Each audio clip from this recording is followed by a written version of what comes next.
Kutana na Esther the water supplier. Mwanadada huyu amejikita rasmi kwenye usambazaji wa maji kwa watu ambao hawana maji majumbani, hasa wale mabachela ambao hawana familia, ambao shughuli ya utekaji maji imekuwa changamoto kwa upande wao. Ukosefu wa maji majumbani isiwe kero tena au kipengele kwa wewe Mtanzania. Esther the water supplier amekuja kuwa mkombozi wa ukosefu wa maji majumbani. Supplier huyo hodari na shupavu huamka asubuhi na mapema na kupakia delivery zake na kuelekea kwa wateja wake, ikiwa anakaa peke yake kujifungulia geti mwenyewe na kuanza safari zake. Lakini pia kama mteja ametaka kupikiwa na supplier hupitia gengeni kununua ingredients kwa ajili ya kwenda kumpikia mteja wake. Punde tu baada ya kuhemea mahitaji, supplier huelekea kwa mteja wake, na hapa tumefika kwa mteja. Mteja tabasamu bashasha kwa huduma ya supplier. Hapa mteja anashusha mahitaji kwa ajili ya mapishi, lakini awali ya yote tumpe mteja wetu delivery yake ya the water supplier.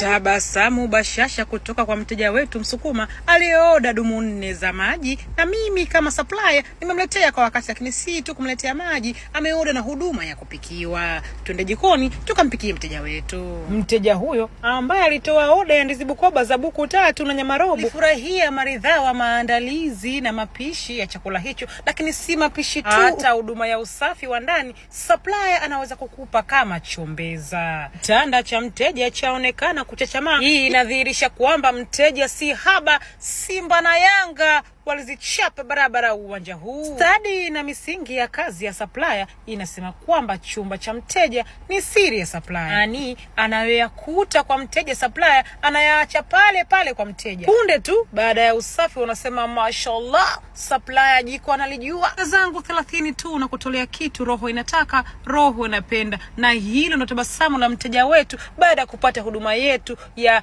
Esther the water supplier. Faida ama manufaiko ya kufanya kazi na Esther the water supplier: utatengenezewa tabasamu, lakini pia sio tabasamu tu, utatengenezewa nyumba yako, lakini pia utapata huduma ya maji safi na salama. Ukiongelea maji tunamuongelea Esther the water supplier. Na hiyo ni furaha ya mteja baada ya kushinda, lakini Waswahili nasema shukrani ya punda mateke. Imefika muda wa malipo, mteja akagoma kwamba mvua imenyesha, atanunuaje maji? Rudisha maji yako, yani mimi sina hela.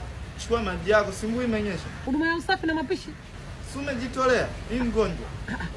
Hiyo tunaita hasara kazini, na sigombani na mteja, na mwachia Allah. Mungu atakulipa mteja inshallah. Inshallah. Inshallah nimetapeliwa jamani. Tukutane kesho, unasubiri oda zenu.